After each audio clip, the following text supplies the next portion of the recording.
법륜 스님의 깨달음 이야기. 지금 여기 깨어있기. 창청창청. 한 스님이 어느 고승을 찾아가서 도가 뭡니까? 하고 물었더니 창청창청 하고 대답했어요.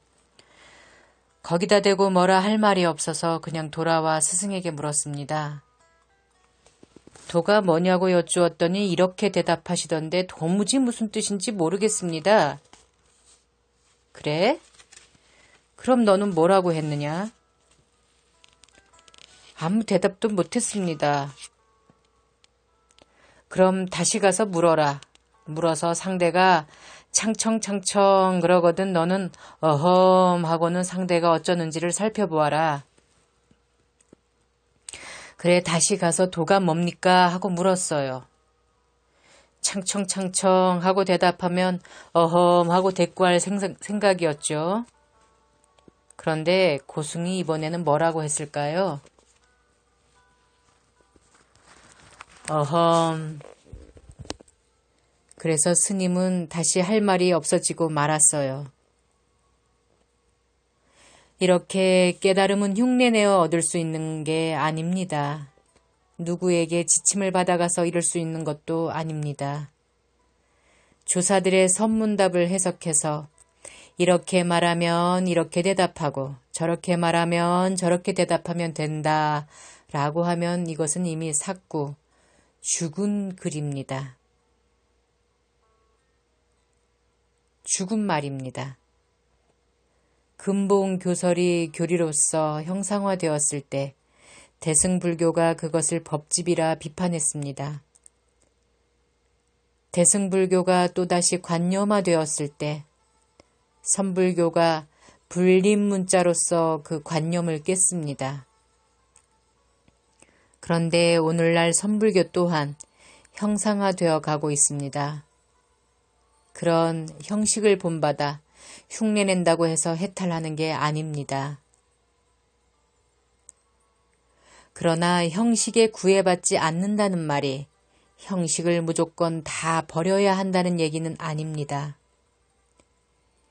형식에 구애받지 않는다 이 말은 필요하면 형식도 차린다는 뜻까지 포함하고 있습니다. 선은 앉는 데 있는 게 아니다. 이 말은 앉는다고 다 선이 되는 건 아니라는 뜻이지만 그렇다고 앉는 게 선이 아니라는 뜻도 아닙니다. 잘못 들으면 어느 한쪽으로 치우치기 쉽지요.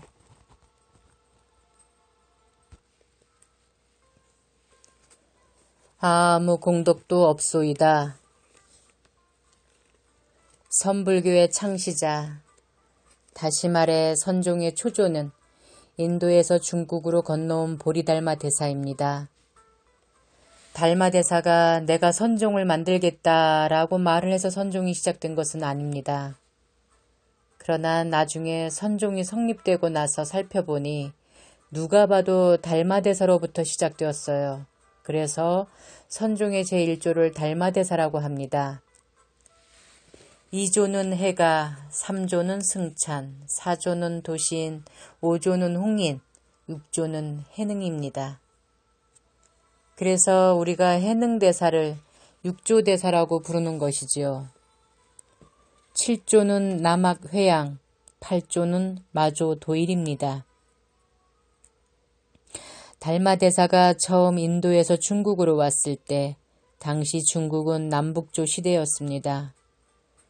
양쯔강 이남에는 양나라가 있었습니다. 그 양나라를 창건한 사람이 무제였어요. 양무제는 독실한 불교 신자로 불교를 크게 후원했습니다.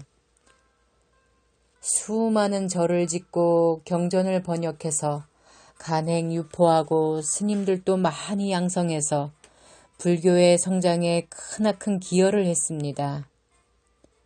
그래서 당시 사람들은 양무제를 위대한 전륜성왕에 비유하며 칭송했습니다. 전륜성왕은 왕 중의 왕이라는 뜻입니다. 인도에서 불법을 옹호했던 유명한 왕, 인도 역사 최고의 위대한 왕이 아소카 왕이었습니다. 인도에 아소카 왕이 있다면 중국에는 무제가 있다는 칭송을 들었던 거예요. 인도에서 고승이 왔다는 소식을 들은 양무제는 달마대사를 궁중으로 초대했습니다.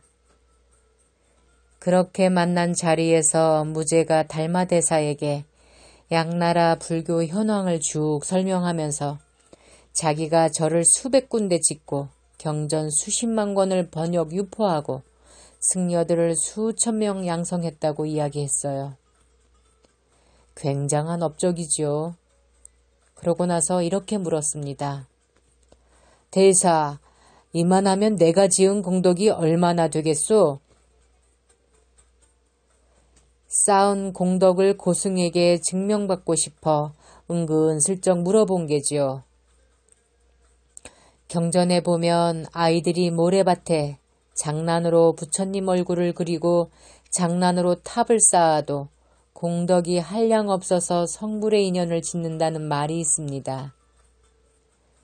파도가 한번 밀려오면 그냥 허물어지는 모래탑, 모래불상을 지어도 성불할 공덕을 지었다고 그렇게 할 정도로 불사의 공덕을 찬탄합니다. 그러니 양무제가 한 일은 얼마나 엄청나겠어요? 그런데 달마대사가 이렇게 대답했습니다. 즉 공덕이라 할 것이 없습니다. 아무 공덕도 없다고 한 거예요. 이렇게 꿰뚫어보는 눈도 중요하지만 입 밖에 내어 말하는 용기도 필요한 대답이었습니다. 양무제가 아무리 불교 신자라고는 하지만 자기가 그렇게 많은 일을 했는데 아무 공덕도 없다고 하니 심통이 났습니다. 심통이 나는 그 순간 자기 마음을 바로 봐야 하는데 그러지 못했어요. 그럼 당연히 의문이 생기겠지요? 양무제는 이것이 아무 공덕이 없다면 도대체 불교 최고의 가르침이라는 성제가 무엇인가 하는 의문을 품었습니다.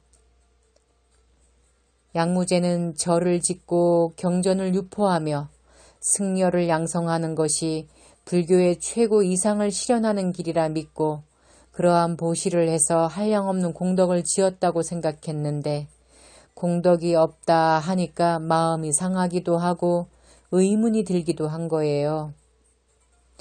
그래서 성제의 첫 번째가 무엇이오? 양무제가 물었어요. 그랬더니 달마대사가 텅 비어서 성이라 할 것이 아무것도 없습니다. 그래서 무제가 이번에는 당신 누구요? 이렇게 물었어요. 내가 누군데 감히 이런 말을 하느냐는 뜻이었죠. 그랬더니 돌아오는 대답이 나도 모릅니다. 이래요. 화가 난 무제가 칼을 빼들고 목을 치려 들었지만 옆에서 스님들이 말려서 죽이지는 않았습니다. 그렇게 불법을 숭앙하는 불자라 칭송을 받았지만 제 마음에 안 드는 말을 하니까 위대한 스님이고 뭐고 죽이려 한 것이었습니다. 바로 이럴 때 일어나는 자기 마음을 봐야 합니다. 안으로 보지 않고 밖으로만 보니 눈에 보이는 것이 없는 것입니다. 이런 경험을 하고 달마대사가 양나라를 둘러보니 불법이라 할 만한 것이 없었습니다. 의리의리한 절에 수많은 경전에 가사장삼 떨쳐 입은 승려만 많지 붓다 담마, 즉 불법이 살아있는 게 아니었다는 말입니다. 그래서 양쯔강을 건너 북쪽으로 가서 소림사에 머물렀어요. 인도에서 유명한 고승이 왔다고 하니 아무리 시골에 응거하고 있어도 중국 전역에서 내로라 하는 학생들이 다 찾아왔겠지요. 와서 온갖 질문과 부탁을 했습니다. 달마 권법을 가르쳐달라, 신통령을 가르쳐달라, 산스크리트어를 가르쳐 달라 하며 온갖 걸 얻으려 들었어요. 그런데 불교의 근본 요지인 무소득에 대해서는 아무도 관심이 없었어요. 반야심경에 보면 무지영무득, 이무소득고라는 구절이 나옵니다. 깨달음이라 할 것도 없고 깨달음을 얻었다 할 것도 없다. 얻어 가질 것이 본래 없는 까닭이다. 라는 뜻입니다. 그런데 반야심경을 마르고 닳도록 읽고 외우며 수십 년씩 절에 다니는 사람들이 그 경에 들어있는 부처님의 말씀에 관해서는 관심이 없었어요.